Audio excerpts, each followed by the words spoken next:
So congratulations, Vince. You are nominated as Best New Male TV Personality. Kamusta? Of course, I'm always grateful na meron akong ganong klaseng nomination. At syempre, para sa akin, start ako mag-artista noong 2022 and sobrang laking karangalan na manominate lang sa ganong award dito po sa PBB. Pero hindi pa man kayo pumasok ng PBB, nominated ka na, di ba? Ano masasabi mo na? Napansin din yung galing mo sa acting, di ba? Yun nga eh. Na-nominate ako for Love Before Sunrise. And I think 2 years ago na yun, yung show na yun. And, alam mo naman, pagiging artista, continuous learning yan and growing. Hanggang ngayon, natututo pa din ako. Lagi ko pa din improve yung sarili ko pagdating sa pag-arte. And grateful lang talaga ako sa lahat ng opportunities na naman. After PBB, no, parang talagang boom yung career ng mga housemates.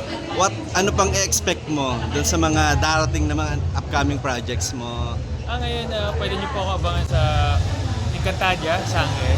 And meron din ako upcoming show. Hating kapatid with Cassie Legaspi naman and Legaspi family. Nag-start na kayo mag-ana? Yes. So, kamusta katrabaho sila? Cassie, the Legaspi family? Siyempre, sobrang saya ko lang din kasi chill ng honor na makatrabaho sila. And para sa akin din, masaya lang ako kasi ang daming blessings na dumadating at mga opportunities.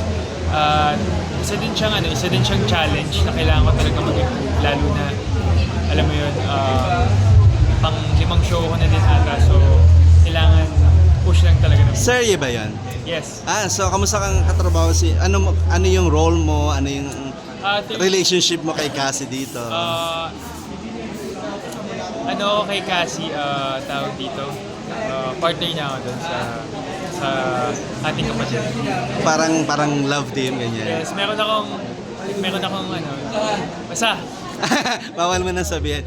Pero are you happy with some of your co-PBB housemates na may mga movie na rin like sila Dustin, sila Will, sila Bianca? What can I say about that? Of course, I'm really happy and proud of them. Yung mga ganung projects, tawag dito, para sa akin, isang magandang project yung gagawin nila. Magandang blessing yun para sa kanila. Nandito lang ako para sumuporta para sa kanila. Last na lang, sa PBB ba, sino yung pinapartner sa'yo? Sa PBB? Parang wala naman. Hindi ba si Shubi or parang ganyan, parang ang dami rin nag-expect na sana magkasama kayo sa isang proyekto. Sana, hopefully. Pero how do you find Shubi kung sakali magiging ka-partner ka lang? I'm close with Shubi and for me, maganda opportunity din yun kung magkaroon man na mag-partner ako sa kanya. Para sa akin, kahit sino naman, willing naman ako kahit ano. Thank you, congratulations.